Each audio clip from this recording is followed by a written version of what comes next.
Magandang umaga mga karsiklo. Meron na naman po tayong ayusin isang far light. Ito, lumang model ng ilaw ng pan-disco light.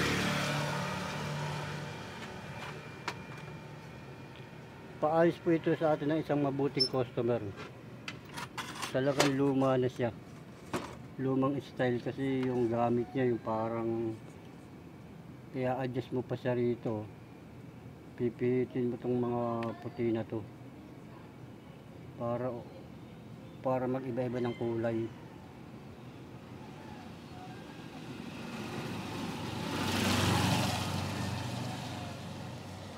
Ang issue nito ay no power. Tapos pinapa-restore na rin ito, pinapipinturahan ng may-ari. Kasi hindi siya umiilaw, baka kasi lagot yung to. Nalagot yung wire.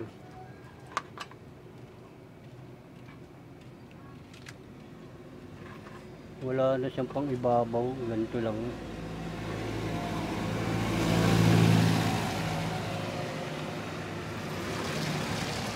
Okay. Bago ko pala umpisang ayusin tong far light na to, ay nais ko muna magpasalamat sa mga viewers ng Resiklo Repair. Nag-like, nag-share, nag-subscribe, nag-comment. Marami pong salamat sa inyo lahat. Okay, buksan ko muna to.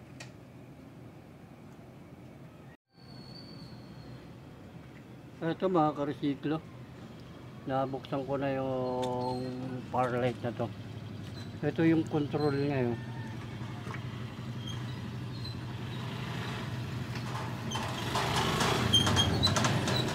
Para siyang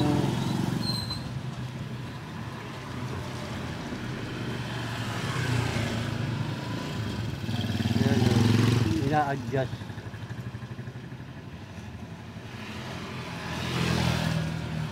Na ba si Tapurnong? Bakal bote? Hindi pa.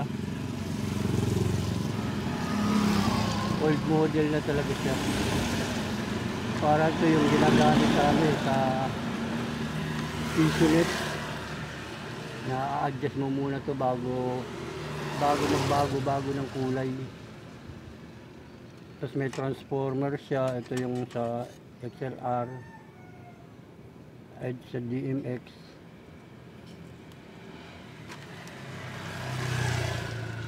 Ito yung takip niya. Pinapipinturahan din to sa atin. Okay, baklasin ko muna yung bulb niya. Ito mga karesiklo, tatanggal ko na yung ilaw niya. So, kasi siguro nasa ano rin to, 50.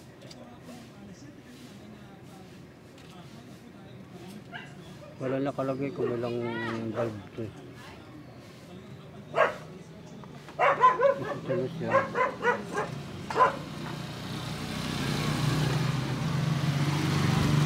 Pipinturahan ko muna to bago ko ayusin. Para isang gawa na lang.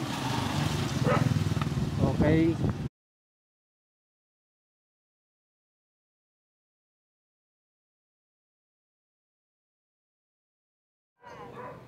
Kaso hindi na-indica na.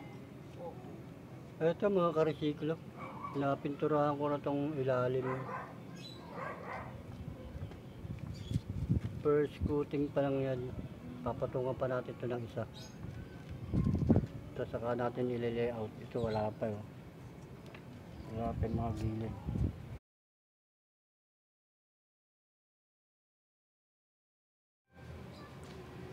Ito mga karesiklo, napinturahan ko na rin pati harap. Ito. Isang patong pagagawin natin yan.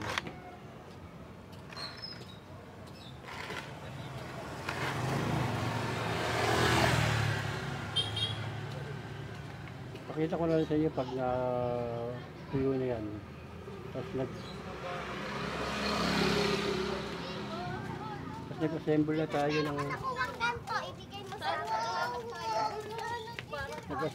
ng wire ito. Ngayon gagamitin natin yung wire. 3 metro ang haba.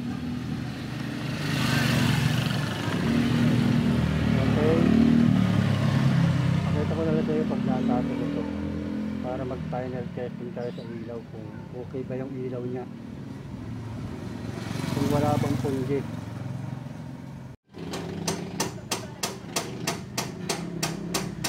Ito mga karitsiklo, natapos ko ng pinturahan.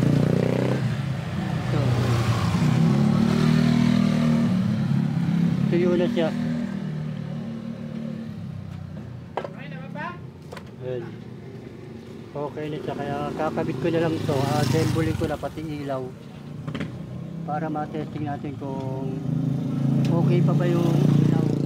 Okay, pakita ko na lang ulit sa inyo.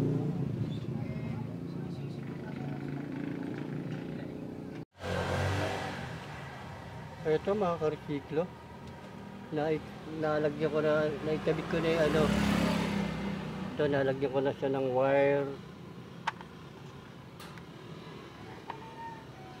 Yung line cord nga, hinabaan ko na. Kasi nakikabit ko na yung likod. Ito.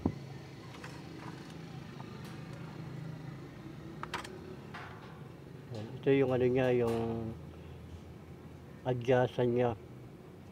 Kasi ito yung ilaw. Yan yung ilaw niya. Ngayon ang gagawin natin ay testingin na natin ito kung umaandar. Okay.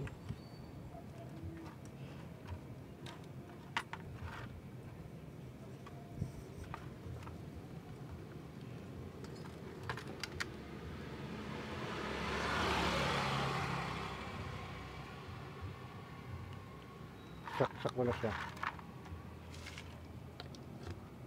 Yun, may ilaw naman siya.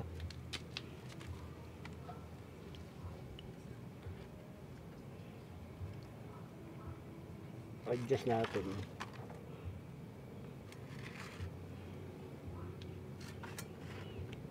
Ito yung adjustan niya eh.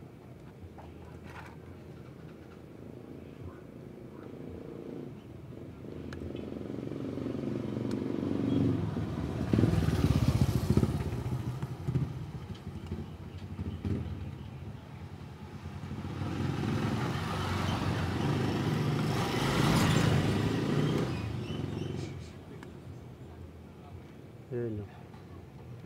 Yun siya, strobe light.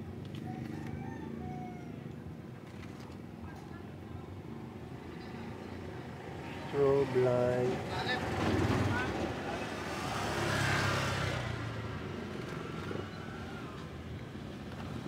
Isang set nga ito.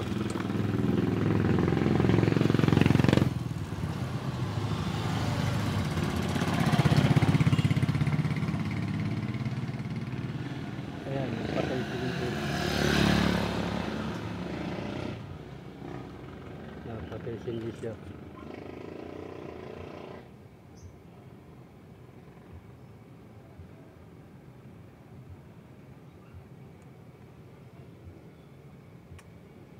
Ibahin natin ulit. Tapos natin pang-apat.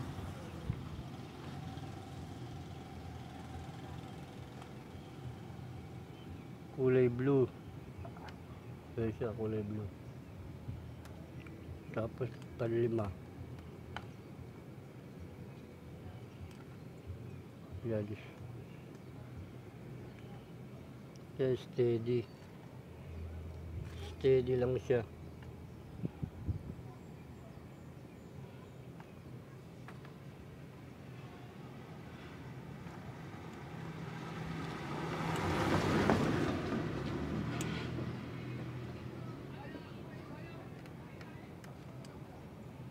Yung kulay pula.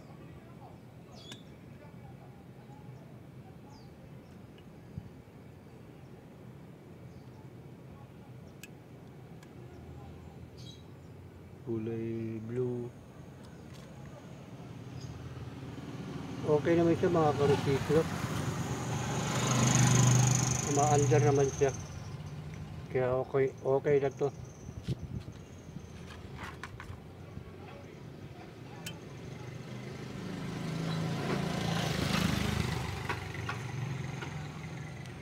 Kulay pula. Wala naman siyang pundi. Kaya okay na.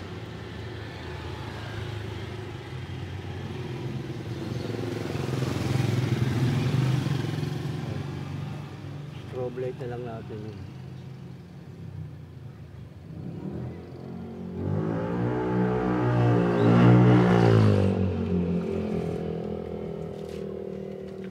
Okay mga karesiklo, hanggang dito na lang. May natapos na naman tayong isang paggawa sa atin ng isang mabuting customer.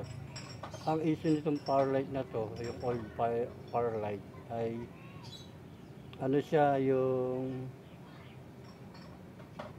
restoration, tapos kinabitan natin ng bagong line cord. Ito. Kasi sira yung ganito niya, kaya hindi siya umiilaw. Putol kasi nginat-ngat ng daga at saka sobrang luma na. Tapos pininturahan natin yung case niya, yung body niya. Ayan. Kaya okay na siya. Hanggang dito na lang mga karesiklo. Maraming salamat sa inyo lahat.